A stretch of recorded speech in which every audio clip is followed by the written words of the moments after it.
అందరికీ కూడా మా విద్యాలయం యూట్యూబ్ ఛానల్కి స్వాగతం.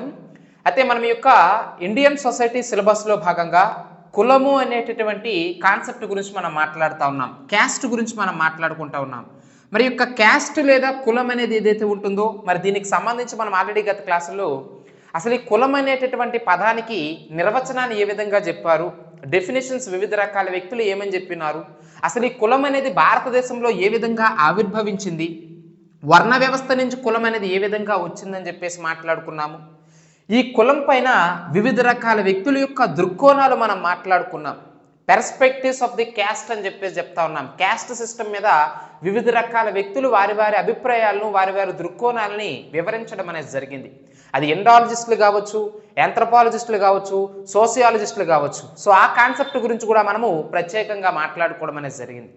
వీటితో పాటు ప్రముఖమైనటువంటి కుల ఆవిర్భావ సిద్ధాంతాలు ఏవైతే ఉంటాయో evolution of the caste system అని చెప్పేసి చెప్తా ఉంటాం. మరి యొక్క కులం అనేది ఆవిర్భవించడానికి గల ప్రధానమైనటువంటి కారణాలు ఏమిటి, వివిధ రకాల సిద్ధాంతాలు మాట్లాడుకున్నాం. డివైన్ థియరీ దైవదత్తారికా సిద్ధాంతం అన్నాము, రాజకీయ సిద్ధాంతం అన్నాము, సంస్కార సిద్ధాంతం అన్నాము, వృత్తి సిద్ధాంతం అన్నాము, వృత్తి మరియు జాతి సిద్ధాంతం అన్నాము. అలాగే జాతి సిద్ధాంతం, కేవలం జాతి సిద్ధాంతం, హెర్బటరీస్లో చెప్పినటువంటి జాతి సిద్ధాంతం గురించి మనం మాట్లాడుకున్నాం. ఇలా వివిధ రకాలుగా కులం అనేది ఆవిర్భవించిందని చెప్పేసి కుల ఆవిర్భావ సిద్ధాంతాల గురించి కూడా మనము గత క్లాసులో చూడడం అనేది జరిగింది. అయితే ఇవేనా సార్ అంటే కులానికి సంబంధించి ఇంకా మనం మాట్లాడుకోవడానికి ఏవీ లేవా అంటే 1,00,000 ఉన్నాయండి. వాటన్నింటి గురించి కూడా ఈరోజు క్లాసులో మనం మాట్లాడుకుంటున్న ప్రయత్నం చేద్దాం. మరి ఏమిటి సార్ ఇంకా మనం కులంలో మాట్లాడవలసినవంటే వివిధ రకాల అంశాలు అంటున్నాం. ఏమిటి, కొంతమంది ప్రముఖులు ఎవరైతే ఉంటారో భారతదేశంలో ఉన్నటువంటి కొంతమంది ప్రముఖులు కులం పైన వారి యొక్క వ్యాఖ్యలు చేయడం అనేది జరిగిందండి. అంటే వారి యొక్క అభిప్రాయాలు అని చెప్పేసి చెప్పవచ్చును. సో ఇక కుల వ్యవస్థ లేదా కులం ఏదైతే ఉంటుందో ఆ కులంపై ప్రముఖులు చేసినటువంటి వ్యాఖ్యలు ఏవైతే ఉంటాయో వాటి గురించి మనం మాట్లాడుకోవాలి. వారు ఇచ్చినటువంటి స్టేట్మెంట్స్ ఏవైతే ఉంటాయో వాటి గురించి మనం మాట్లాడుకోవాలండి. మొదటగా వాటి గురించి మనం చూద్దాం. దాని తర్వాత మనం చూసేటటువంటి సెకండ్ కాన్సెప్ట్ ఏమిటయ్యా అంటే ఈరోజు క్లాస్లో భాగంగా ప్రధానంగా ఈ కుల వ్యవస్థ యొక్క లక్షణాలు ఏమిటి, క్యాస్ట్ సిస్టమ్ అని చెప్పేసి చెప్తా ఉన్నాం కదా. మరి అటువంటి క్యాస్ట్ సిస్టమ్ లేదా ఈ కుల వ్యవస్థ ఏదైతే ఉంటుందో దీనికి ఉన్నటువంటి లక్షణాలు ఏమిటో దాని గురించి మనం మాట్లాడుకుందామండి. చాలా చాలా ఇంపార్టెంట్ అయినటువంటి అంశం. మరి దాని గురించి మాట్లాడుకున్న తర్వాత అసలు ఈ యొక్క కుల వ్యవస్థ ఏదైతే ఉంటుందో ఈ కుల వ్యవస్థ యొక్క విధులు ఏమిటో మనం మాట్లాడుకోవాలండి. అంటే కుల వ్యవస్థ సమాజంలో ఎటువంటి విధులను కలిగి ఉంది, కుల వ్యవస్థ ద్వారా ఏర్పడినటువంటి సామాజిక నిర్మాణం అనేది ఏ విధంగా ఉంది అనేది మనం నెక్స్ట్ మాట్లాడుకుందాం. అదేవిధంగా వర్ణ వ్యవస్థ ద్వారా కుల వ్యవస్థ ఏర్పడిందని చెప్పేసి మనం మాట్లాడుకున్నాం గత క్లాసులో చెప్పేటప్పుడు. ఏమిటి ప్రధానంగా ఈ దైవదత్తాధికార సిద్ధాంతం చెప్పేటప్పుడు చెప్పినాం. సో ప్రధానంగా వర్ణ వ్యవస్థ ద్వారా కుల వ్యవస్థ ఏర్పడిందని చెప్పేసి మరటువంటి వర్ణం ఏదైతే ఉంటుందో ఆ యొక్క వర్ణానికి మరియు కులానికి మధ్య ఉన్నటువంటి తేడా ఏమిటి, what is the difference between the వర్ణ సిస్టమ్ అండ్ క్యాస్ట్ సిస్టమ్, కుల వ్యవస్థకి వర్ణ వ్యవస్థకి మధ్య ఉన్నటువంటి తేడా ఏమిటి, అది తెలియాలంటే ముందు వర్ణానికి కులానికి మధ్య ఉన్నటువంటి తేడా ఏమిటో మనకు తెలియాలి. సో దాని గురించి మనం మాట్లాడుకుందాం. అదేవిధంగా వర్గము అని చెప్పేసి చెప్తా ఉన్నాం. మరి వర్గానికి కులానికి మధ్య తేడా ఏమిటి, క్లాస్ అండ్ క్యాస్ట్ అని చెప్పేసి చెప్తా ఉన్నాం. వర్గం అంటే క్లాస్ అంటాము, అదేవిధంగా కులం అంటే క్యాస్ట్ అంటాం. మరి ఆ రెండింటి మధ్య ఉన్నటువంటి తేడాలు ఏమిటి, ఉత్తర భారతదేశంతో పోల్చుకుంటే దక్షిణ భారతదేశంలో కుల వ్యవస్థ అనేది చాలా పటిష్టంగా ఉంటుందని చెప్పేసి చెప్తా ఉన్నాం. మరి దక్షిణ భారతదేశంలో యొక్క కుల వ్యవస్థ అనేది ఎంత పటిష్టంగా ఉంది, దక్షిణ భారతదేశంలో కులాలు ఏ రకాలుగా ఉన్నాయి, బ్రాహ్మణ డామినేషన్స్ అసలు ఎక్కువగా ఉందా లేదా దక్షిణ భారతదేశంలో, అసలు కులాలను ఎన్ని రకాలుగా విభజించారు మన యొక్క దక్షిణ భారతదేశంలో, ఈ విషయాలన్నింటి కూడా తరువాత మాట్లాడుకుందామండి. అదేవిధంగా ఆధిక్య కులము అని చెప్పేసి చెప్తా ఉంటాం.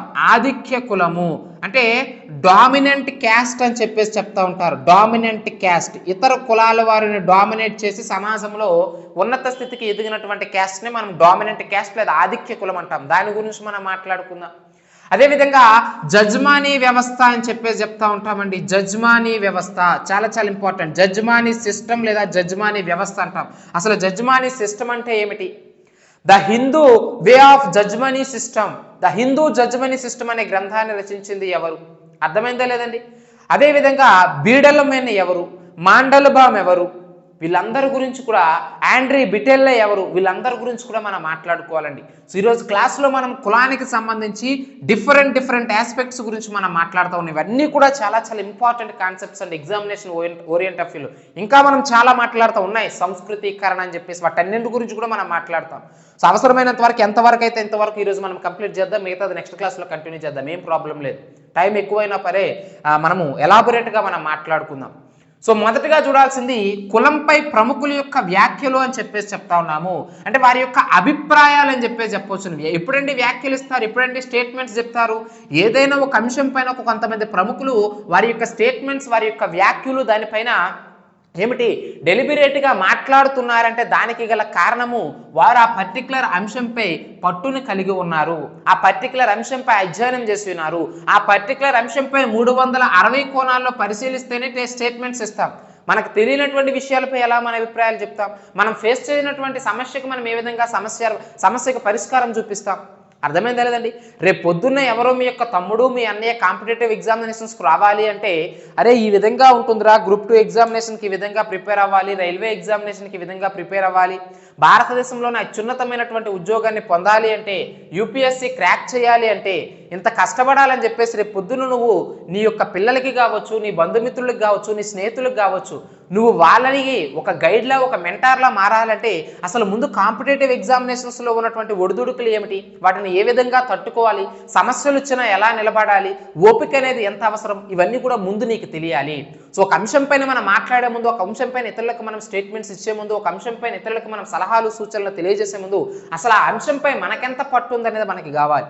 మరి దాన్ని మనం ఇక్కడ అప్లై చేసినట్లయితే కులం పైన ప్రముఖులు స్టేట్మెంట్స్ ఇస్తున్నారంటే సమాజంలో ఉన్నటువంటి కుల వ్యవస్థ పైన, సమాజంలో ఉన్నటువంటి కులము ద్వారా ఏర్పడినటువంటి సామాజిక అసమానతల పైన ఇప్పుడు మనం చెప్పేటటువంటి పర్టికులర్ వ్యక్తులకి దానిపైన పూర్తిగా దాన్ని అవగతం చేసుకున్నటువంటి వ్యక్తులు అటువంటి విషయాన్ని మీరు ఇక్కడ గుర్తుంచుకోవాలి.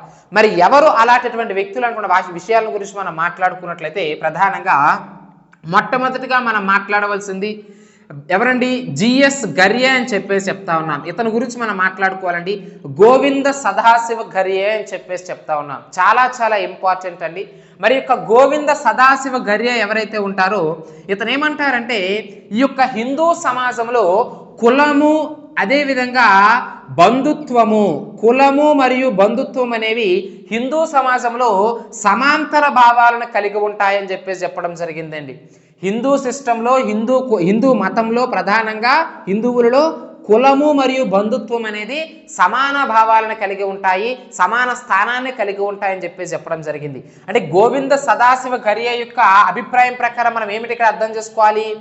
ఒకే కులానికి సంబంధించినటువంటి వ్యక్తులు బంధుత్వాన్ని ఏర్పాటు చేసుకుంటారు, సేమ్ క్యాస్ట్కి సంబంధించినటువంటి వ్యక్తులు బంధుత్వాన్ని, రిలేషన్షిప్ని ఏర్పాటు చేసుకుంటారంట. అయితే అతను ఎప్పుడో శతాబ్దాల క్రితం చెప్పినప్పటికీ కూడా, దశాబ్దాల క్రితం చెప్పినప్పటికీ కూడా అది ఎప్పటికీ కూడా 100కి 100% నిజం. అయితే అందరూ దాన్ని పాటించట్లేదు. కానీ కొంతమంది యొక్క కులపిచ్చి, మతపిచ్చి ఉన్నటువంటి వ్యక్తులు ఎవరైతే ఉంటారో వాళ్ళు ఆబ్వియస్లీ వీటిని సమాజంలో పాటిస్తూ ఉన్నారు. అంటే చూడండి, మనం ఆల్రెడీ మాట్లాడుకున్నాం ఇతర వ్యక్తుల గురించి. ఇతర వ్యక్తులు మన మిత్రులను కావచ్చు, ఎవరిని కానీ మన ఇంటికి కావచ్చు లేదా వాళ్ళ ఇంటికి తీసుకెళ్ళినా కావచ్చు, బయటికి చెప్పకపోయినా సరే ఆ పర్టికులర్ వ్యక్తి యొక్క కులం ఏమిటని చెప్పేసి ఆరా తీయడం అనేది జరుగుతుంది.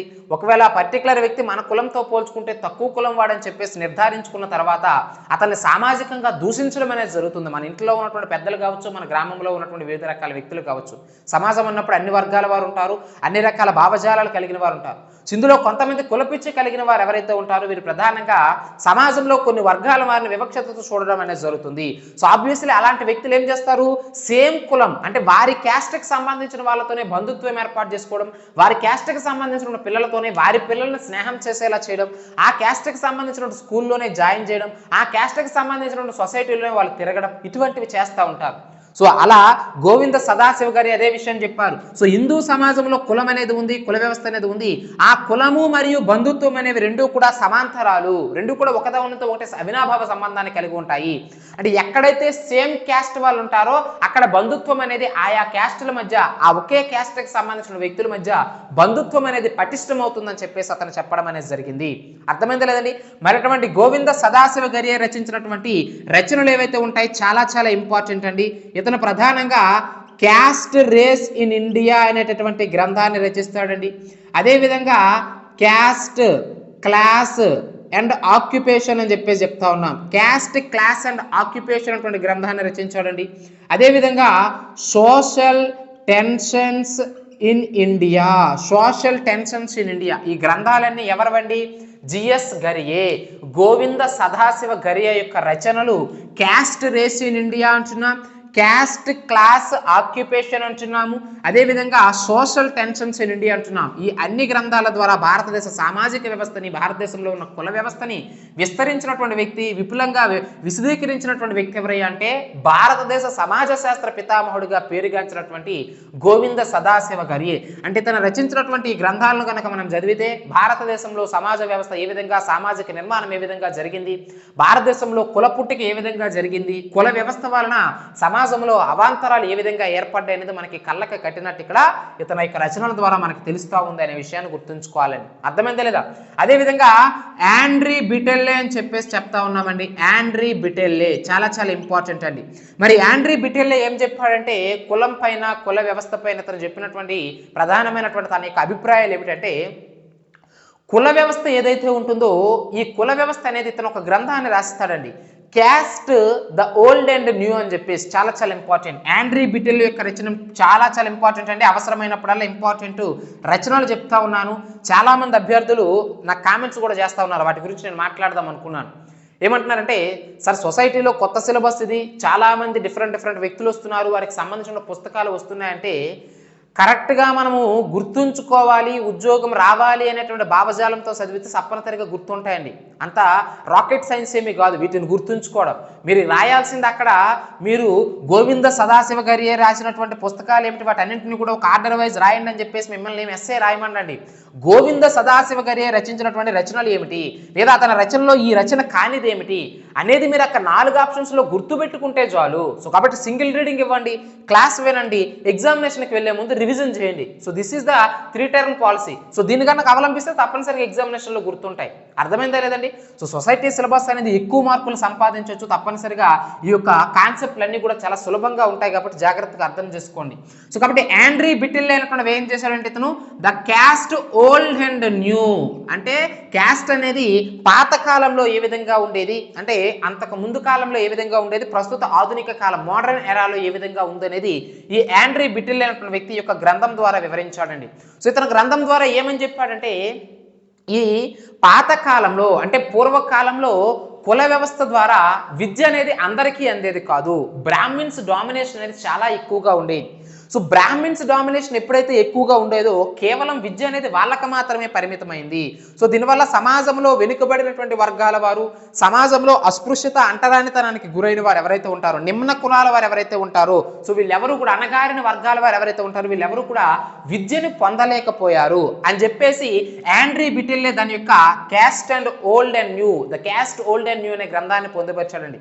కానీ అదే వ్యక్తి ఆధునిక కాలంలో మాత్రము విద్య అనేది అందరికీ అందింది. ఇప్పుడు చూడండి మోడర్న్ యుగాలో అందరూ చదువుకుంటున్నారు. వారు ఎస్సీ అంటావా, ఎస్టీ అంటావా, బీసీ అంటావా, ఎకనామికల్లీ బ్యాక్వర్డ్ సెక్షన్ అంటావా, బ్యాక్వర్డ్ క్లాసెస్ అంటావా, షెడ్యూల్డ్ క్యాస్ట్ అంటావా, షెడ్యూల్డ్ ట్రైబ్స్ అంటావా, ఓసీ అంటావా, ఏ క్యాస్ట్ అనేది తీసుకోండి, ఎవరైనా సరే సమాజంలో సమానమైనటువంటి హక్కులను అకార్డింగ్ టు భారత రాజ్యాంగం ప్రకారము, మన భారత రాజ్యాంగం కల్పించినటువంటి వివిధ రకాల అధికారుల ద్వారా, వివిధ రకాల చట్టాల ద్వారా, వివిధ రకాల సంక్షేమ పథకాల ద్వారా మనకి అందరికీ కూడా ఈరోజు విద్య అనేది అందుతుంది. కాబట్టి ఇప్పుడు ప్రస్తుతం అసమానతలు అనేవి తగ్గాయి. కానీ ఒకప్పుడు విద్య అనేది కేవలం బ్రాహ్మణులకు మాత్రమే పరిమితమైంది కాబట్టి, విద్య అనేది కేవలం బ్రాహ్మణులు మాత్రమే నేర్చుకునేవారు కాబట్టి, ఇతర వారు నేర్చుకోవడానికి అవకాశం లేదు కాబట్టి అప్పట్లో అసమానతలు, కుల అస్పృశ్యతలు అనేవి ఎక్కువగా ఉండేవి. ఆధునిక కాలంలో విద్య అనేది అందరికీ అందింది కాబట్టి అందరిలో కూడా సామాజిక మార్పు వచ్చి ప్రస్తుతం మాత్రము అటువంటి వివక్షతలు అనేవి లేవు అని చెప్పేసి ఆండ్రీ బిటెల్లే తన యొక్క గ్రంథమైనటువంటి caste the old and new, అంటే గ్రంథాన్ని చూడగానే అర్థం అవ్వాలి. ఓల్డ్ కాలంలో అంటే ప్రాచీన కాలంలో క్యాస్ట్ వ్యవస్థ ద్వారా వచ్చినటువంటి సమస్యలు ఏమిటి, విద్య కేవలం ఎవరికి అందేది, మిగతా వారు ఏ విధంగా సమాజంలో వెలివేయబడ్డారు, విద్యకు నోచుకోలేదనేది ఈ ఓల్డ్ ద్వారా చెప్తే, అదే గ్రంథంలో ఓల్డ్ అండ్ న్యూ అంటున్నాం అంటే ఆధునిక కాలంలో విద్య అనేది ఎలా అందింది, ఎవరికి అందింది, దాని ద్వారా కుల వ్యవస్థను ఏ విధంగా రూపుమాపాము అంటే పూర్తిగా చేయలేదు, అది మన భారతదేశంలో కుదరదు కూడా. ఎందుకంటే భారతదేశంలోనే ఒక ప్రత్యేకమైనటువంటి లక్షణాన్ని కలిగి ఉన్నది ఈ యొక్క కుల వ్యవస్థ లక్షణాన్ని భారతదేశం అని చెప్పేసి చెప్తా ఉన్నాం. సో అటువంటి ఆండ్రీ బిటెల్లే యొక్క గ్రంథం నేర్చుకోవాలి, అతను చెప్పినటువంటి సిద్ధాంతం గురించి చెప్పాలి. అదేవిధంగా తరువాత మనం చూడాల్సింది ఎంఎన్ శ్రీనివాస్ అండి. చాలా చాలా ఇంపార్టెంట్ అండి ఇతను. మీరు సొసైటీ అనగానే రేపు పొద్దున మీరు ప్రిలిమినరీ ఎగ్జామినేషన్ 3 గంటల ఎన్ని గంటలు కూర్చుంటే ఎగ్జామినేషన్ పాయింట్ ఆఫ్ వ్యూలో మీరు రాసేటటువంటి ఆ యొక్క 2-3 గంటల ఎగ్జామినేషన్లో మీకు సొసైటీ పేపర్ తిరగేయగానే మీరు బుక్లెట్ ఇచ్చేటటువంటి ఆఫ్లైన్ ఎగ్జామినేషన్ కదా, మీకు బుక్లెట్ ఇవ్వగానే అందులో మీకు కనిపించేటటువంటి కొన్ని ఇండియన్ సోషియాలజిస్టుల యొక్క పేర్లను కనుక మనం అబ్జర్వ్ చేసినట్లయితే వాళ్ళని చేతిపై లెక్కట్టవలసిన వ్యక్తుల్లో ఎక్కడే ఉన్నటువంటి జిఎస్ గరియే మీకు కనిపిస్తాడు, అతని పైన తప్పనిసరిగా ప్రశ్న వస్తుంది. ఎంఎన్ శ్రీనివాస్ పైన తప్పనిసరిగా ప్రశ్న వస్తుంది. రామ్ అహుజా అని చెప్తా ఉంటాం, అతని పైన తప్పనిసరిగా ప్రశ్న వస్తూ ఉంటుంది. దేనికి సంబంధించి కుల వ్యవస్థ గురించి, కులం గురించి మనం మాట్లాడేటప్పుడు వీరు ముగ్గురు మనకు గుర్తుండాలి. చాలా చాలా ఇంపార్టెంట్. వారి రచనలు గుర్తుండాలి, వారు సమాజ శాస్త్రంలో అంటే వారి యొక్క సోషియాలజీలో వారి యొక్క పాత్ర ఏమిటనేది గుర్తుంచుకోవాలండి. మరి అటువంటి ఎంఎన్ శ్రీనివాస్ అనగానే మనకి గుర్తు రావాల్సినటువంటి విషయం ఏమిటయ్యా అంటే సంస్కృతీకరణ, సాంస్క్రిటైజేషన్ అని చెప్తా ఉన్నాం. ఏమిటండి సాంస్క్రిటైజేషన్ అంటే దాని అర్థం ఏమిటండి? ఎవరైతే సమాజంలో నిమ్న కులాల వారు, అణగారిన వర్గాల వారుగా భావిస్తూ ఉన్నారో వాళ్ళు ఉన్నత కులాల వారి యొక్క ఆచార సాంప్రదాయాలను పాటించడం ద్వారా వీరు కూడా ఉన్నత కులస్తులుగా ఎదగవచ్చును. ఇలా నిమ్న కులాల వారు ఉన్నత కులాల వారి యొక్క ఆచార సాంప్రదాయాలను పాటించడం ద్వారా వారు కూడా తమ యొక్క కులాన్ని అప్లిఫ్ట్ చేసుకొని వారు కూడా అగ్ర కులాలుగా ఎదగడాన్ని మనము సాంస్క్రిటైజేషన్, సంస్కృతీకరణ అంటారు. అర్థమైందా లేదండి? ఒక పర్టికులర్ ఎక్స్ అనేటువంటి వ్యక్తి యొక్క కులం అనేది తక్కువ, అతను సమాజంలో నిమ్న జాతి వాడు, అణగారిన వర్గం వాడు, దళితుడు, హరిజనుడు అని చెప్పేసి చెప్తా ఉన్నాం, అస్పృశ్యుడు అని చెప్పేసి చెప్తా ఉన్నాం. మరి అలాంటి వ్యక్తి సమాజంలో అగ్ర కులాల వారి సమానమైనటువంటి అవకాశాలు పొందాలంటే ఏం చేయాలి? ఇతను సాంస్క్రిటైజేషన్ చెంది, ఈ ఎక్స్ అనే వ్యక్తి ఎవరైతే అణగారిన వర్గంగా ఉన్నాడో ఆ వ్యక్తి సాంస్క్రిటైజేషన్ చెంది అతను కూడా అగ్ర కులాల వారు ఏవైతే ఆచార సంప్రదాయాలు పాటిస్తూ ఉన్నారో వాటిని పాటించడం ద్వారా అతను కూడా తన యొక్క సామాజిక స్థితిని పెంచుకోవచ్చును అని చెప్పేసి సంస్కృతీకరణ ద్వారా సమాజంలో ఉన్నటువంటి అసమానతలను రూపుమాపవచ్చును, ఆల్రెడీ రూపుమాపాయి కూడా అని చెప్పేసి సంస్కృతీకరణ, సాంస్క్రిటైజేషన్ అనేటువంటి కాన్సెప్ట్ గురించి చెప్పినటువంటి సామాజికవేత్త ఎవరయ్యా అంటే ఎంఎన్ శ్రీనివాస్ అని చెప్పేసి చెప్తా ఉన్నాం. మరి ఇతని తర్వాత మనం చూడాల్సినటువంటి వ్యక్తి మన యొక్క తాతలకి తాత ఎవరండి? గాంధీ తాత గురించి మనం మాట్లాడుకోవాలి. మరి మన యొక్క గాంధీ తాతయ్య గారు ఏం చెప్పారండి? అతను ఏం చెప్పినా అందులో ఒక అర్థము, అందులో ఒక పరమార్థము, అందులో ఒక తీర్థము అన్నీ కూడా ఉంటాయండి. మరి అటువంటి గాంధీ గురించి మనం మాట్లాడుకున్నట్లయితే ఇతను ఏం చెప్పాడండి? కుల వ్యవస్థను సమర్థించడం అనేది జరిగింది మహాత్మా గాంధీజీ. చాలా చాలా ఇంపార్టెంట్ అండి. ఎందుకు కుల వ్యవస్థను సమర్థించాడు గాంధీజీ? ఇంతమంది గురించి మనం మాట్లాడుకున్నాం. జిఎస్ గరియా అంటున్నారు, హెన్రీ బిటిల్లే అంటున్నారు, ఎంఎన్ శ్రీనివాస్ అంటున్నారు, డాక్టర్ బిఆర్ అంబేద్కర్ అంటున్నారు. మరి ఇంతమంది కుల వ్యవస్థను వ్యతిరేకిస్తే మరి యొక్క గాంధీజీ గారు ప్రత్యేకంగా కుల వ్యవస్థను ఎందుకు సమర్థించారు సార్ అంటే అదే మ్యాజిక్, గాంధీ మ్యాజిక్ అని చెప్పేసి చెప్తా ఉంటాం. గాంధీ గారు ఎందుకని సమర్థించారు? ఇతను కుల వ్యవస్థ వల్ల శ్రమ విభజన జరుగుతుందని చెప్పేసి చెప్పడం జరిగిందండి. ఏం చెప్పారు? శ్రమ విభజన. చాలా చాలా ఇంపార్టెంట్, అర్థం చేసుకోవాలి. గాంధీజీ గారి మాటలు అంత ఈజీగా మనకు అర్థమవు, చాలా లోతుగా వెళ్ళి మనం గమనించాలి వాటిని. సో చాలా గొప్పగా చెప్పారండి. ఏమన్నారు? కుల వ్యవస్థ ద్వారా శ్రమ విభజన అనేది జరుగుతుంది. ఆబ్వియస్లీ కరెక్టే కదండి. ఇప్పుడు ఒక్కొక్క కులం వారు ఒక్కొక్క పని చేస్తూ ఉంటారు. వడ్రింగి వారు వడ్రింగి పని, మంగళవారు మంగళ పని, దోబీలు దోబీ పని, చాకల వారు చాకల పని. అర్థమైందా లేదండి? సో ఇలా ఎవరి పని వారు చేయడం వలన శ్రమ అనేది విభజించబడుతుంది. ఇప్పుడు అందరూ కూడా ఒకే పని చేయలేరు, అందరూ కూడా అన్ని పనులు చేయలేరు. సో కాబట్టి ఎవరి పని వారికి అప్పచెప్పడం ద్వారా పర్టికులర్ కులం వారు పర్టికులర్ పని చేయాలని చెప్పేసి ఇలా కుల వ్యవస్థ ద్వారా పనులను విభజించడం ద్వారా శ్రమ విభజన అనేది జరుగుతుంది.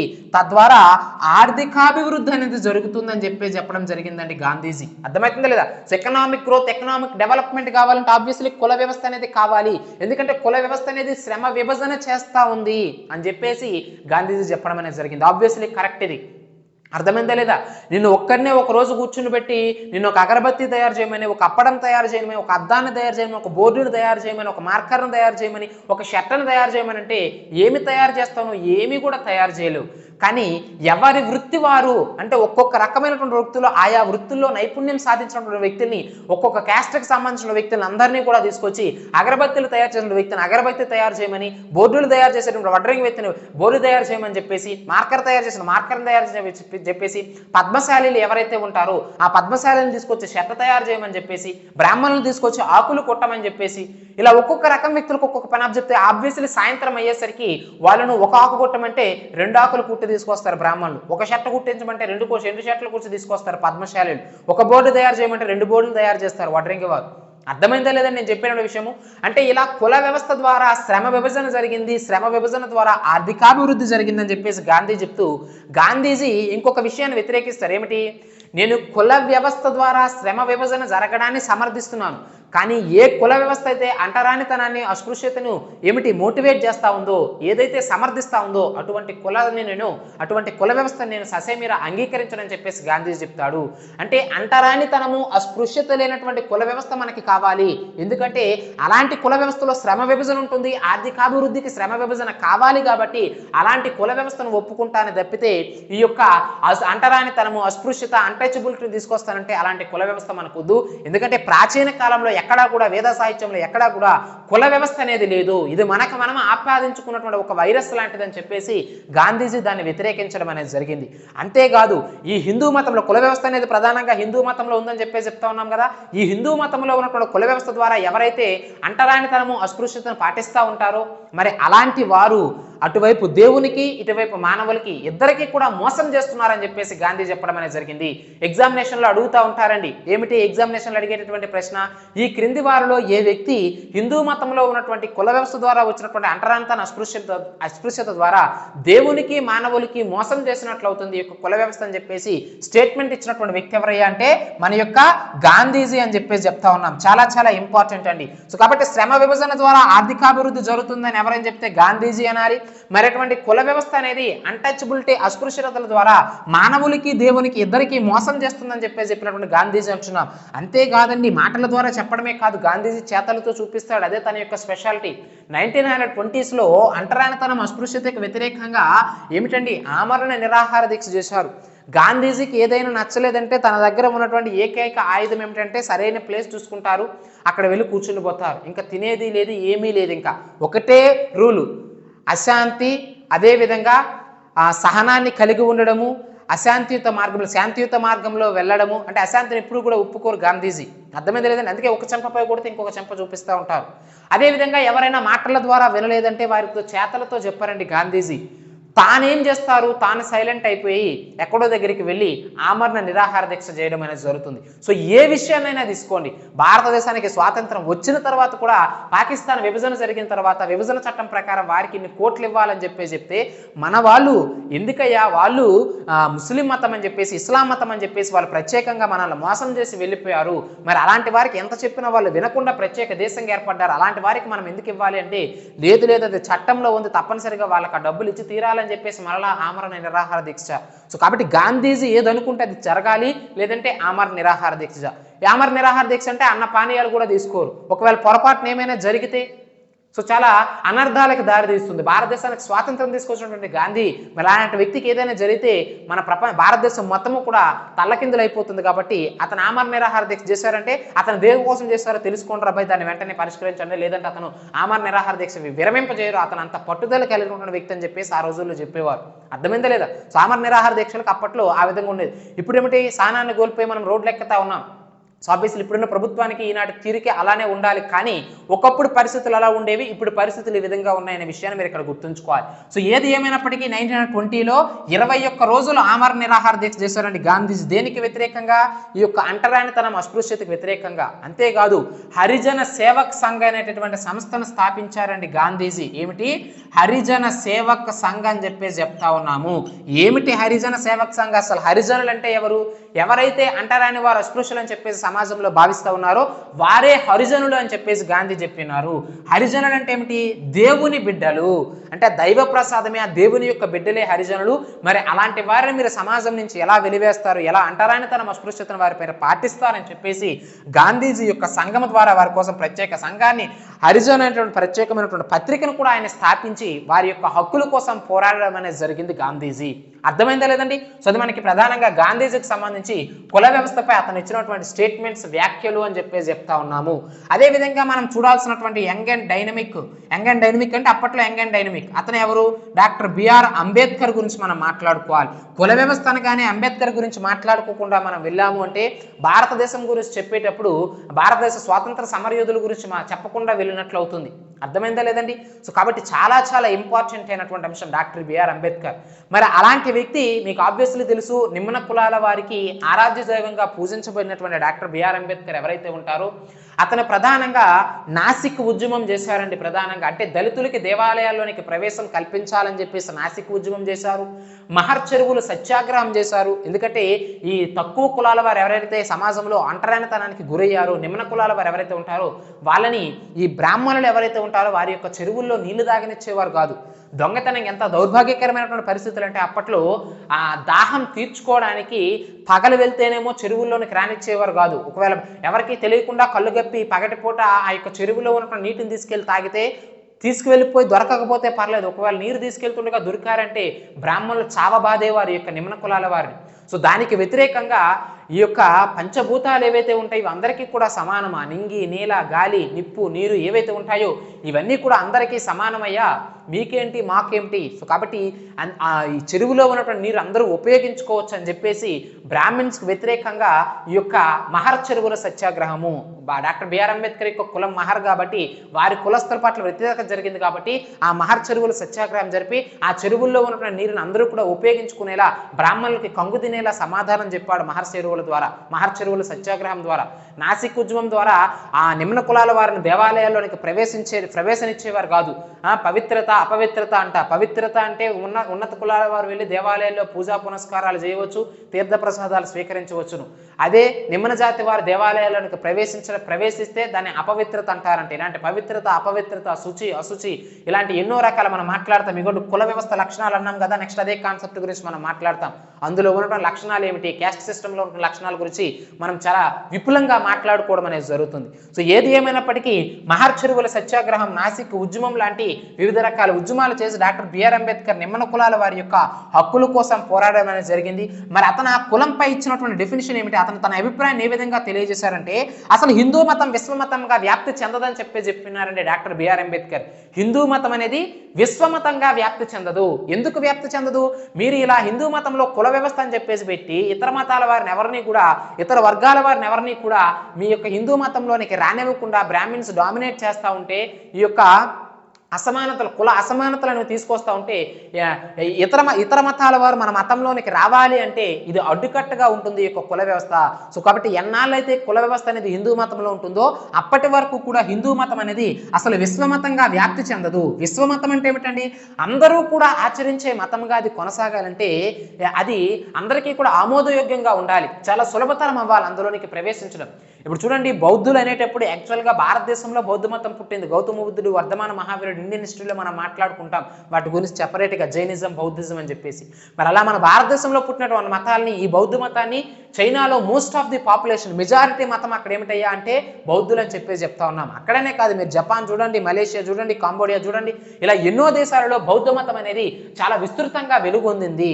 మరి అలాంటిది మన భారతదేశంలో పుట్టినటువంటి మతం ఇతర దేశాలకి ఎలా వెళ్ళిందండి, విశ్వమతంగా ఎలా వ్యాప్తి చెందిందండి. ఆ మతం యొక్క ఆచారాలు ఏవైతే ఉంటాయి, సాంప్రదాయాలు ఏవైతే ఉంటాయి అవి చాలా సరళంగా ఉంటాయి. అందులో ఉన్న నియమ నిబంధనలు కఠినంగా ఉన్నప్పటికీ కూడా మతంలోనికి ప్రవేశించడానికి మాత్రము అది సులభతరం అయ్యేది. కానీ అలా మన హిందూ మతంలోనికి రావడానికి మాత్రం బ్రాహ్మిన్స్ డామినేషన్ అనేది ఎక్కువగా ఉండేది.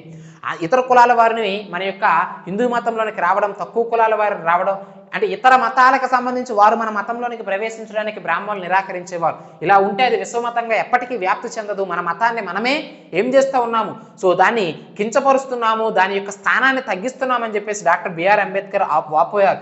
జీవితాంతము కూడా హిందూ మతం యొక్క ఆచారాలతో విసిగి వేసారిపోయినటువంటి డాక్టర్ బిఆర్ అంబేద్కర్ తన జీవిత చరమాంకంలో అందుకే సుమారు 1,00,000 మందికి పైగా తన యొక్క బౌద్ధ సన్యాసులతో అందరితో తీసుకెళ్లి బౌద్ధ మతాన్ని స్వీకరించడం అనేది జరుగుతుంది. తనతో పాటు అందరూ కూడా స్వీకరిస్తారు బౌద్ధ మతాన్ని. ఎందుకంటే అలా తన జీవితంలో హిందూ మతంలో ఉన్నటువంటి కుల వ్యవస్థ ద్వారా అతను ఎదుర్కొన్నటువంటి వివక్షతల ద్వారా జీవితాంతము మొత్తాన్ని వాటి నుంచి విసిగిపోయాడు. కాబట్టి డాక్టర్ బిఆర్ అంబేద్కర్ బౌద్ధ మతాన్ని స్వీకరించడం అనేది జరిగింది.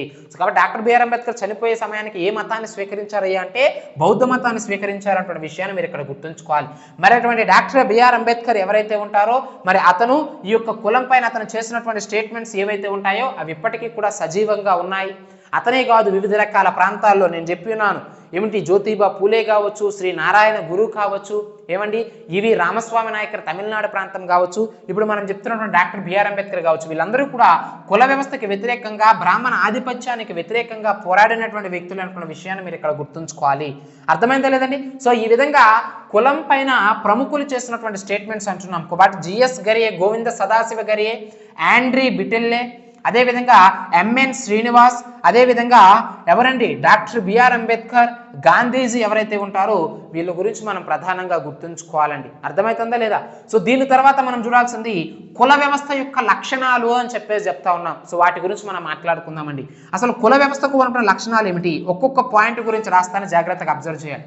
ఫస్ట్ పాయింట్ ఏమిటంటే, నేను పాయింట్స్ రాస్తూ ఉంటాను, ఎక్స్ప్లెయిన్ చేస్తూ ఉంటాను, వాటిని మీరు షార్ట్ కట్లో షార్ట్ నోట్స్ రాసుకోవాలండి. సో కుల వ్యవస్థ యొక్క లక్షణాలు ఏమిటంటే, మొదటిది కులం అనేది జన్మతః వస్తుందని చెప్పేసి చెప్తా ఉన్నాం. ఆబ్వియస్లీ అది కరెక్టే, ఆల్రెడీ దానిపైన కొంతమంది స్టేట్మెంట్స్ కూడా ఇచ్చారు. ఏమండి, సో కుల వ్యవస్థ అనేది జన్మతోనే మనకి ఆపాదించబడుతుంది అని చెప్పేసి. చూడండి, మెక్కయ్యవారు అదే చెప్పారు కదా, పుట్టుకతో ఆపాదించబడి పుట్టిన తర్వాత మార్చుకోలేనటువంటి సామాజిక స్థానాన్ని కులం అంటారని చెప్పేసి మెక్కయ్యవారు చెప్పినారు. సో అది కరెక్టే కదండి. సో పుట్టడంతోనే ఒక రకంగా చెప్పాలంటే పుట్టక ముందే మనకి వస్తుంది మన యొక్క కులం అనేది. మన యొక్క తల్లి గర్భంలో ఉంటుంది, కానీ మన తల్లిదండ్రుల యొక్క కులం ఏదైతే ఉంటుందో అది మనకు ఆల్రెడీ గర్భంలో ఉంటుండగానే ఆపాదించబడుతుంది. అలా పుట్టక ముందే ఆపాదించబడి పుట్టిన తర్వాత మార్చుకోలేనటువంటి సామాజిక స్థానాన్ని కులం అంటారని చెప్పేసి మెక్కయ్యవారు చెప్తే, ఈ కుల వ్యవస్థ యొక్క లక్షణాల్లో ఫస్ట్ పాయింట్ మనం అందుకే దాన్ని మాట్లాడుతూ ఉన్నాము. సో కులం అనేది పుట్టుకతో వస్తుంది, దాన్ని మార్చుకోవడానికి వీలు లేదని చెప్పేసి చెప్తా ఉన్నాం. కుల వ్యవస్థ యొక్క ప్రధాన లక్షణాలు. నెక్స్ట్ రెండవది ఏమిటంటే క్రమశ్రేణి అని చెప్పేసి చెప్తా ఉన్నాం. సో ఆబ్వియస్లీ కుల వ్యవస్థలో క్రమశ్రేణి ఉంటుందండి. క్రమశ్రేణి అంటే ఏమిటి, ఉన్నత వర్గం వారు అంటే upper caste, middle caste, lower caste అని చెప్పేసి మనం చెప్తా ఉంటాం. అర్థమైందా లేదండి? క్లాసెస్లోనూ తేడాలు ఉంటాయి, క్యాస్టుల్లోనూ తేడా ఉంటాయి. Middle class, upper class, lower class. నేను మిడిల్ క్లాస్ అబ్బాను రాబాయ్, నేను ఏ విధంగా బేర్ చేస్తాను, కోచింగ్ సెంటర్లో అంత డబ్బులు నేను పెట్టలేను రాబాయ్ అంటారు. నీకేంద్రాబాయ్ అప్పర్ క్లాస్ వాడివి, నువ్వు సమాజంలో బాగా స్థిరపడిన వాడి, సామాజికంగా స్థిరపడిన వాడు, నీకు తిరిగిలేదు అప్పర్ క్లాస్ వాడు అంటారు. అలా క్యాస్ట్ పరంగా కూడా అప్పర్ క్యాస్ట్, సమాజంలో ఉన్నత హోదా అప్పర్ క్యాస్ట్ అంటాం, మిడిల్ క్యాస్ట్ అంటాం, లోవర్ క్యాస్ట్ అంటాం, అప్పర్ క్లాస్ అంటాం, మిడిల్ క్లాస్ అంటాం, అదేవిధంగా లోవర్ క్యాస్ట్ అంటాం. ఇలా క్యాస్టులు క్లాసుల్లో రెండింటిల్లో కూడా ఏమిటండి ఈ యొక్క క్రమశ్రేణి అనేది ఉంటుంది. ఉన్నత వర్గం వారు, మధ్యస్థ వర్గం వారు, దిగువ వర్గం వారు అని చెప్పేసి విభజన చేయడం అనేది జరిగింది. సో కాబట్టి కుల వ్యవస్థలో కూడా అటువంటి క్రమశ్రేణి ఉంది అనేటువంటి విషయాన్ని మీరు ఇక్కడ గుర్తుంచుకోవాలి. నెక్స్ట్ అంతర వివాహాన్ని కలిగి ఉంటారు, ఎండోగమి అని చెప్పేసి చెప్తా ఉన్నాం. అంటే ఒక కులంలో ఉన్నటువంటి వ్యక్తి ఆ కులానికి సంబంధించిన మహిళను వివాహం చేసుకోవడం, లేదా ఒక కులంలో ఉన్నటువంటి మహిళ ఆ కులానికి సంబంధించిన పురుషుని వివాహం చేసుకోవడాన్ని అంతర వివాహము లేదా ఎండోగమి అంటారని చెప్పేసి మనము కుల వ్యవస్థ యొక్క లక్షణాల్లో ప్రధానమైన లక్షణంగా మనం చెప్పుకోవాలండి. అయితే ఇందులో మరలా మనకి ఇంకో రెండు వివాహాలు ఉంటాయండి. అదే ఏమిటంటే అనులోమ వివాహం అని చెప్పేసి చెప్తా ఉంటాము, ప్రతిలోమ వివాహం అని చెప్పేసి చెప్తా ఉంటాం. అసలు ఏమిటి సార్ అనులోమ వివాహము, అసలు ఏమిటి సార్ ప్రతిలోమ వివాహం అంటే, ఉన్నత వర్ణానికి సంబంధించినటువంటి వ్యక్తి, ఉన్నత కులానికి సంబంధించినటువంటి వ్యక్తి ఏమిటి నిమ్న జాతి వర్గానికి సంబంధించినటువంటి స్త్రీని వివాహం చేసుకుంటే దాన్ని అనులోమ వివాహం అంటారు. ప్రతిలోమ వివాహం అంటే ఏమిటి, ఉన్నత వర్ణానికి సంబంధించినటువంటి స్త్రీ నిమ్న కులానికి సంబంధించినటువంటి పురుషుని వివాహం చేసుకుంటే దాన్ని ప్రతిలోమ వివాహం అంటాము. దీన్ని హైపర్గమి అని చెప్పేసి చెప్తా ఉంటారు, దీన్ని హైపోగమి అని చెప్పేసి చెప్తా ఉంటారు. సోషియాలజీ పాయింట్ ఆఫ్ వ్యూలో టెర్మినాలజీ చాలా చాలా ఇంపార్టెంట్. టెర్మినాలజీ అంతా ఒకవైపు ఇచ్చి దాన్ని జతపరచమని ఇంకొక వైపు ఇస్తారు. చూడండి, హైపర్గమి అంటే ఏమిటి, అనులోమ వివాహము అంటే ఉన్నత వర్ణానికి సంబంధించిన పురుషుడు నిమ్న కులానికి సంబంధించినటువంటి స్త్రీని వివాహం చేసుకోవడాన్ని అనులోమ వివాహం హైపర్గమి అంటాము. హైపోగమి లేదా ప్రతిలోమ వివాహం అంటే ఏమిటి, ఉన్నత వర్ణానికి సంబంధించిన స్త్రీ తక్కువ కులానికి సంబంధించిన పురుషుడిని, కులమనొచ్చు లేదంటే వర్ణమనొచ్చు ఏదో ఒకటి, అంటే ఆర్థికంగా ఉన్నత స్థానంలో అప్లిఫ్ట్ చేయబడినటువంటి వ్యక్తి తక్కువ వర్గం వారిని వివాహం చేసుకుంటే, అంటే స్త్రీ పురుషుని వివాహం చేసుకుంటే అది ప్రతిలోమ. అదేవిధంగా అప్లిఫ్ట్ చేయబడినటువంటి పురుషుడు నిమ్న కుల జాతి స్త్రీని చేసుకుంటే అది అనులోమ. సో దాన్నే హైపర్గమి హైపోగమి అంటారు.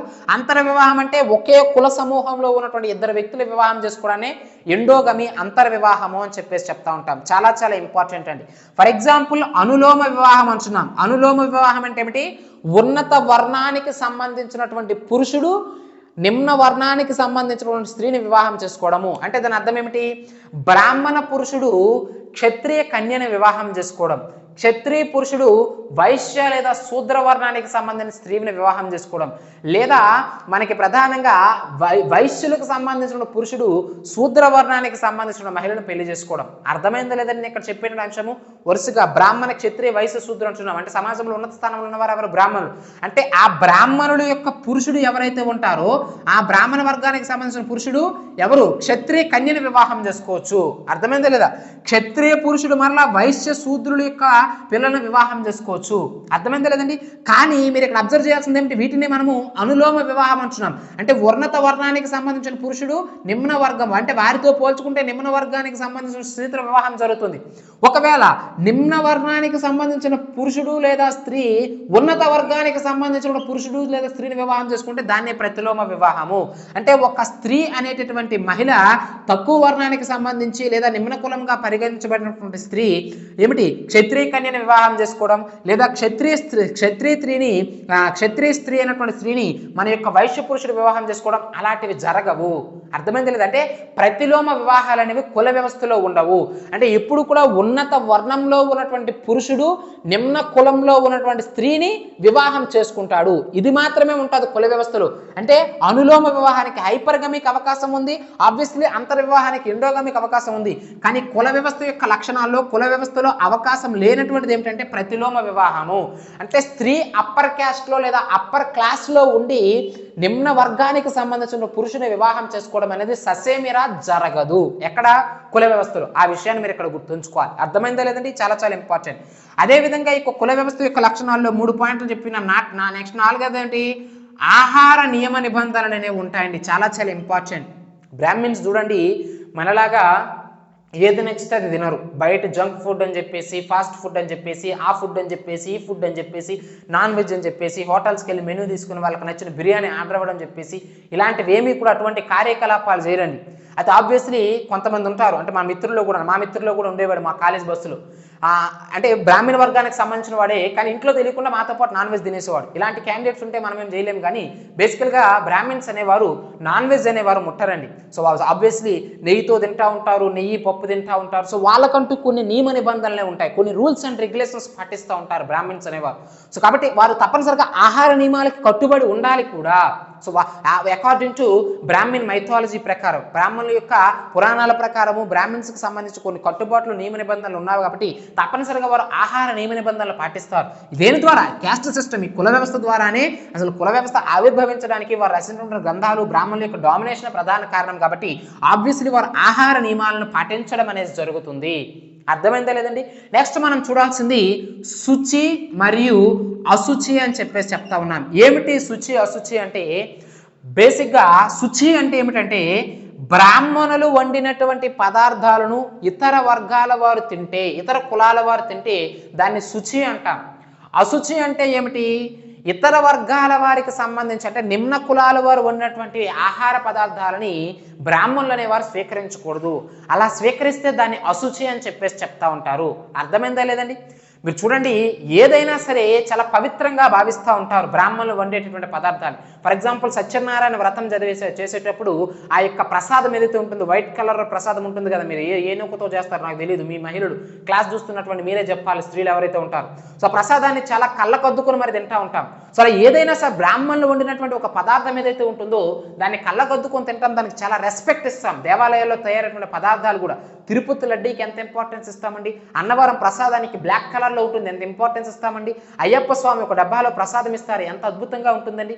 సో దాన్ని చాలా పవిత్రంగా భావించి మనం స్వీకరిస్తూ ఉంటాం. సో కాబట్టి బ్రాహ్మణులు వండే పదార్థాన్ని మనం చాలా పవిత్రంగా స్వీకరించడాన్ని శుచి అని చెప్పేసి చెప్తా ఉంటాము. అలాగని చెప్పేసి బ్రాహ్మణులు ఎవరు వండినటువంటి వంటను వాళ్ళు తినరు, తక్కువ కులాల వారు వండినటువంటి వంటను, వారు ఆహార పదార్థాలను వారు స్వీకరించరు. అలా స్వీకరిస్తే దాన్ని అశుచి అని చెప్పేసి చెప్తా ఉంటాము. అర్థమైందా లేదండి? చాలా చాలా ఇంపార్టెంట్ అయినటువంటి అంశం. అదేవిధంగా వారికి కొన్ని కట్టుబాట్లు మరియు ఆచార వ్యవహారాలు అనేవి ఉంటాయండి. చూడండి, బ్రాహ్మిన్స్ యొక్క మాట తీరు కావచ్చు, వారి యొక్క నడవడిక కావచ్చు, వారి యొక్క బిహేవియర్ కావచ్చు, చాలా పెక్యులర్గా ఉంటుంది, చాలా డిఫరెంట్గా ఉంటుంది. మీరు అబ్జర్వ్ చేయండి, బ్రాహ్మిన్స్తో మాట్లాడేటప్పుడు మనం నిరంతరము మన కమ్యూనిటీలో మాట్లాడేటువంటి భాష ఒక రకంగా ఉంటుంది. ఏదైనా మనం కార్యాలు జరిగేటప్పుడు బ్రాహ్మిన్స్ వచ్చేటప్పుడు వాళ్ళతో ఒక 5 minutes మీరు డిబేట్ పెట్టండి, ఒక 5 minutes మీ డౌట్స్ ఏవైనా ఉంటే అడగండి, మైథాలజీకి సంబంధించి వారు ఎక్స్ప్లెయిన్ చేస్తారు. అర్థమైందా లేదండి? అంటే ఈ యొక్క వినాయక చవితికి సంబంధించి పందిళ్ళు వేసేటప్పుడు మా గ్రామంలో ఉన్నటువంటి బ్రాహ్మిన్స్ ఎవరైతే ఉంటారో వాళ్ళతో డిస్కస్ చేసేటప్పుడు ఇటువంటి అంశాలు అనేవి మాకు బాగా తెలిసాయి. సో ఇలా మనం మాట్లాడేటప్పుడు వారితో మాట్లాడే సందర్భంలో వారి యొక్క భావజాలం కావచ్చు, వారు మాట్లాడే తీరు కావచ్చు, చాలా అనర్గళంగా మాట్లాడుతూ ఉంటారు. తప్పులు అనేవి దోషులు, తెలుగు వ్యాకరణంలో ఎటువంటి ఒడిదుడుకులు అనేవి ఉండవు. చాలా తమ యొక్క ఉచ్చారణ, బ్రాహ్మిన్స్ మాట్లాడే మాటల్లో ఉచ్చారణ అనేది చాలా స్పష్టంగా ఉంటుంది. సో దాన్ని వంశపారంపర్యంగా తన యొక్క కొడుకులు ఎవరైతే ఉంటారో వారసత్వంగా వారు కూడా దాన్ని అదే విధంగా స్వీకరించుకొని పౌరోహిత్యాన్ని స్వీకరిస్తారు. కాబట్టి దీనికి గల కారణం ఏమిటి? మనకేమిటి, కొన్ని పదాలు నోరే తిరగవు. అర్థమైందా లేదండి? నాలుగు మందగించిపోతూ ఉంటుంది. ఎందుకంటే వివిధ రకాల పదార్థాలు, నచ్చినటువంటి తిండి మొత్తాన్ని కూడా, నచ్చిన గడ్డి మొత్తాన్ని కూడా తింటూ ఉంటాం. సో దీనివల్ల ఏం జరుగుతుంది? నోరు అనేది కరెక్ట్గా తిరగదు, కొన్ని పదాలను మనం పలకలేము. కానీ బ్రాహ్మణ్స్ చూడండి, ఎటువంటి పదాన్ని, ఎటువంటి శ్లోకాలనైనా సరే చాలా అద్భుతంగా ఉచ్చరించడం అనేది జరుగుతుంది. కారణం ఏమిటంటే వారి యొక్క కట్టుబాట్లు, వారి యొక్క ఆహార నియమాలు. అర్థమైందా లేదండి? వారి ఆచార వ్యవహారాలు పుట్టినప్పటి నుంచి కూడా వారి పూర్వీకులు అనుసరించిన విధానం ఏదైతే ఉంటుందో దాన్ని వారు అవలంబిస్తూ వస్తూ ఉంటారు. అర్థమైంది లేదండి? తల్లిదండ్రుల యొక్క, మన పూర్వీకులు, మన కుటుంబం యొక్క ఇంపాక్ట్ అనేది తప్పనిసరిగా పిల్లలపై 100కి 100% ఉంటుందనడానికి దానికి ప్రధాన కారణము బ్రాహ్మిన్సే. కానీ ఇప్పుడు అదర్ సొసైటీస్లో ఉన్నటువంటి పిల్లల్ని అబ్జర్వ్ చేయండి. కొంతమంది తల్లిదండ్రులు ఎవరైతే ఉంటారో వాళ్ళ యొక్క పొట్టకూటి కోసము వారు పిల్లల యొక్క కేరింగ్ సరిగ్గా తీసుకోక వాళ్ళు రోజంతా కూడా కష్టపడి ఎక్కడికి వెళ్ళిపోతే పిల్లల్ని బేసిక్గా ఊర్లో విడిచిపెట్టేయడం వల్ల వాళ్ళు ఆకతాయిలుగా తయారయ్యి తండ్రి మంచివాడైనప్పటికీ తల్లి మంచివారైనప్పటికీ కూడా వారి యొక్క భావజాలం అనేది పిల్లలకు అబ్బట్లే. కారణం ఏమిటంటే వారి యొక్క భావజాలాన్ని వారికి ఆపాదించలేకపోతున్నారు. అలా ఆపాదించేటటువంటి స్కిల్స్ అనేవి ఈ యొక్క రైతు వర్గానికి సంబంధించి, నిమ్న కులాల వర్గానికి సంబంధించిన తల్లిదండ్రులకు ఆ యొక్క ఇది లేకపోతుంది. కానీ బ్రాహ్మిన్స్ మాత్రము చిన్నప్పటి నుంచి వారికి వేదాలను వల్లించడం, శ్లోకాలను పఠించడం, మంచి విద్యను అందించడం, చిన్నప్పటి నుంచి ఏమిటి ఈ యొక్క యజ్ఞ యాగాది కర్తవుల్లో వారిని పాల్గొనేలా చేయడం. సో వారి యొక్క ఇంపాక్ట్ అనేది పిల్లలపై ఉంటుంది. కాబట్టి సేమ్ వారి యొక్క తల్లిదండ్రులనే ఫ్యూచర్ జనరేషన్స్ కూడా బ్రాహ్మిన్స్లో వారు ఉన్నత వర్గంగా ఎదుగుతున్నారంటే దానికి గల కారణం వారి ఆచార వ్యవహారాలే. చాలా చాలా ఇంపార్టెంట్ అయినటువంటి అంశం అండి. అదేవిధంగా మరి కుల వ్యవస్థలో ప్రధానంగా మరి వాళ్ళు పాటించేటటువంటి కుల వ్యవస్థలో పాటించేటటువంటి విషయాల్లో మనం మాట్లాడుకున్నట్లయితే తదుపరిగా ఏమిటంటున్నాము? పరిశుభ్రత, అపరిశుభ్రత అని చెప్పేసి చెప్తా ఉన్నామండి. పరిశుభ్రత, అపరిశుభ్రత. పరిశుభ్రత అంటే ఏమిటి? బ్రాహ్మిన్స్ ఎవరైతే ఉంటారో వారు దేవాలయానికి వెళ్ళొచ్చు. కుల వ్యవస్థ ద్వారా కొన్ని దౌర్భాగ్యకరమైనటువంటి అంశాలు ఉన్నాయి, కొన్ని మంచి విషయాలు కూడా ఉన్నాయి. హిందూ సమాజం ఈరోజు సంస్కృతి అనేది ఇంత పటిష్టంగా ఉంది అంటే, సంస్కృతిని ఇంతకాలం, ఇంత సుదీర్ఘకాలము కాపాడుకోగలిగామంటే దానికి గల కారణము కుల వ్యవస్థే.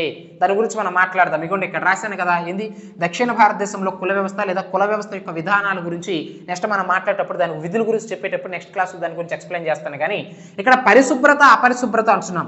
పరిశుభ్రత అంటే ఏమిటండి?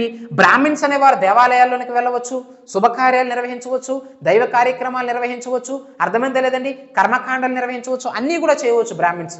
కానీ అపరిశుభ్రత అంటే ఏమిటి? అదే నిమ్నవాద జాతికి సంబంధించిన వ్యక్తులు ఎవరైతే ఉంటారో వాళ్ళు దేవాలయాలను ప్రవేశించడానికి వెళ్ళలేదు, పౌరోహిత్యాన్ని స్వీకరించడానికి వెళ్ళలేదు. అర్థమైందా లేదండి? సో దాన్ని అపరిశుభ్రత అంటాం. సో ఇటువంటి కుల వ్యవస్థ ద్వారా ఇటువంటి దౌర్భాగ్యకరమైన అంశాలు కూడా భారతదేశంలో ఉన్నాయన్న విషయాన్ని మీరు ఇక్కడ గుర్తుంచుకోవాలి.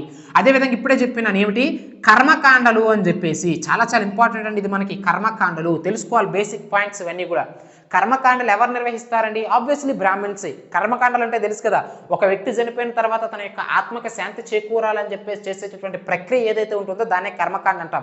మీరు చూడండి కాశీలో పిండాలు పెడతా ఉంటారు, బ్రాహ్మణుడు పక్కన కర్మకాండ నిర్వహిస్తూ ఉంటాడు. ఆ పర్టికులర్ చనిపోయిన వ్యక్తికి సంబంధించిన కొడుకో కూతురో ఎవరో ఒకరు అక్కడ కార్యక్రమాన్ని నిర్వహించి ఆ పిండాన్ని తీసుకెళ్లి ఆ యొక్క గంగలో కలపడము, ఆ ఇస్తుకలు తీసుకెళ్లి గంగలో కలపడం, లేదా ఆ పిండాలు తీసుకెళ్లి కాకులకు పెట్టడం వంటివి చేస్తూ ఉంటారు. ఇవే కర్మకాండలు అంటారు.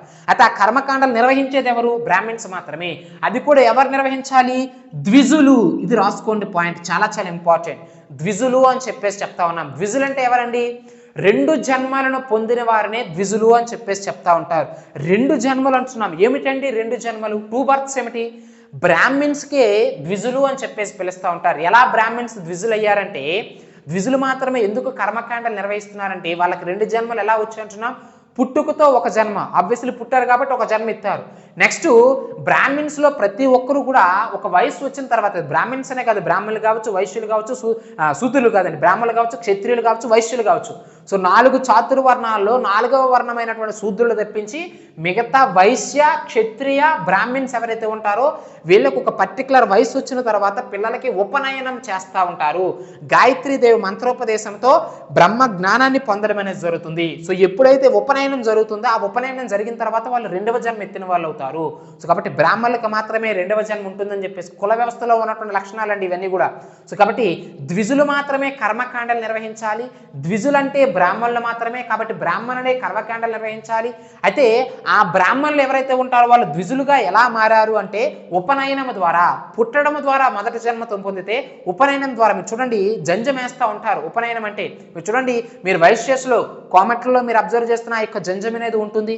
క్షత్రియుల్లో మీరు అబ్జర్వ్ చేసిన ఆబ్వియస్లీ రాజు వేసుకుంటారు జంజం. అదేవిధంగా బ్రాహ్మిన్స్ అంటే మీరు ప్రత్యేకంగా చెప్పాల్సిన పని, పూజా కార్యక్రమాలు చేసేటప్పుడు కూడా మ్యాక్సిమం వాళ్ళు పై వస్త్రాన్ని ధరించకుండా, పై పంచాన్ని ధరించకుండా ఆ యొక్క జంజంతోనే వారు మంత్రోపదేశం చేయడం అనేది జరుగుతుంది. సో దాని ఉపనయనం జరిగిన తర్వాత ఆ యొక్క జంజాన్ని వేయడం అనేది జరుగుతుంది. అర్థమైంది లేదండి? సో అలా ఎప్పుడైతే గాయత్రీదేవి మంత్రోపదేశంతో ఉపనయనాన్ని పొందుతారో అలా వారు రెండవ జన్మ ఎత్తడం అనేది జరుగుతుంది. అలాంటి వారిని ద్విజులు అని చెప్పేసి చెప్తా ఉంటాం. మరి అలాంటి ద్విజులే కర్మకాండాలు నిర్వహించాలి. సో అది కుల వ్యవస్థలో ఉన్నటువంటి ప్రధానమైనటువంటి లక్షణం. నెక్స్ట్ మనం చూడాల్సింది వారసత్వాన్ని ఏమిటి ఆపాదించడం, అంటే వారసత్వాన్ని తమ యొక్క పిల్లలకి ఇవ్వడం, వృత్తిని తమ యొక్క పిల్లలకి ఇవ్వడము. సో కాబట్టి చెప్పినాను కదా, బ్రాహ్మిన్స్ కావచ్చు, వైశ్యులు కావచ్చు, క్షత్రియులు కావచ్చు, ఎవరైనా సరే తమ యొక్క కులాలు ఏవైతే ఉంటాయో ఆ వారి యొక్క వారసత్వం ఏదైతే ఉంటుందో జనరేషన్స్ దాన్ని కంటిన్యూ చేస్తూ ఉంటారు. మీరు ఫర్ ఎగ్జాంపుల్ అబ్జర్వ్ చేయండి, మీ గ్రామానికి వచ్చేటటువంటి బ్రాహ్మణ పండితుల్ని కనుక మీరు అడిగితే మా తాత ముత్తాతలు అందరూ కూడా మా తాత ముత్తాతల నుంచి ఇదే వృత్తిని చేస్తూ ఉన్నారు, నేను ఇదే వృత్తిని చేస్తా ఉన్నాను, నా కొడుకు నా మనవళ్ళు కూడా అదే కంటిన్యూ చేస్తూ ఉంటారని చెప్పేసి చెప్తా ఉంటారు. అంటే వారసత్వంగా తమ యొక్క కులాన్ని ఆపాదించడం అనేది జరుగుతుంది. అలా క్షత్రియులు కూడా అదే విధంగా కొనసాగుతారు, వైశ్యులు కూడా అదే విధంగా కొనసాగుతారు. అయితే కొనసాగాలని నియమాలు ఏమీ లేవు, కాకపోతే కుల వ్యవస్థలో ఉన్నటువంటి లక్షణం అది అని చెప్పేసి చెప్తా ఉన్నాం. అర్థమైంది లేదండి? అయితే ఇప్పుడు మేము వైశ్యులు సార్, నేను వైశ్యులుగానే ఉండాలా, మరి ఉండట్లేదా, నేను గవర్నమెంట్ జాబ్ ప్రిపేర్ అవుతున్నాను, రేపు ఉద్యోగం వచ్చిన తర్వాత వైశ్య వృత్తిని వదిలేస్తానంటే ఆబ్వియస్లీ అది జరగవచ్చు. కాకపోతే కుల వ్యవస్థలో ఉన్నటువంటి లక్షణాలు ఇవి, వారసత్వంగా సంక్రమించడం అనేది. ఏ ఉద్యోగం చేస్తున్నప్పటికీ, ఎక్కడ ఉన్నప్పటికీ కూడా నీ కులాన్ని నువ్వు మర్చిపోవు కదా, అది ఉంది కదా మన భారతదేశంలో, ఆ పరిస్థితులలో భారతదేశంలో ఉన్నాయి కదా. సో అందుకే కుల వ్యవస్థ యొక్క లక్షణాలను వారసత్వంగా ఆపాదించడం అనేది ప్రధానమైన లక్షణం, వృత్తిని కూడా ఆపాదించడం అనేది ప్రధానమైన లక్షణము. అర్థమైందే లేదండి? సో ఇవంటే మనకి ప్రధానంగా కుల వ్యవస్థలో ఉన్నటువంటి లక్షణాలు అని చెప్పేసి చెప్తా ఉన్నాం. మరి నెక్స్ట్ మనం చూడాల్సింది ఏమిటంటే కుల వ్యవస్థ యొక్క విధులు ఏమిటి అని చెప్పేసి చెప్తా ఉన్నాం. దాన్నే తెలుగులో ప్రకర్యాలు అని చెప్పేసి చెప్తా ఉన్నాం.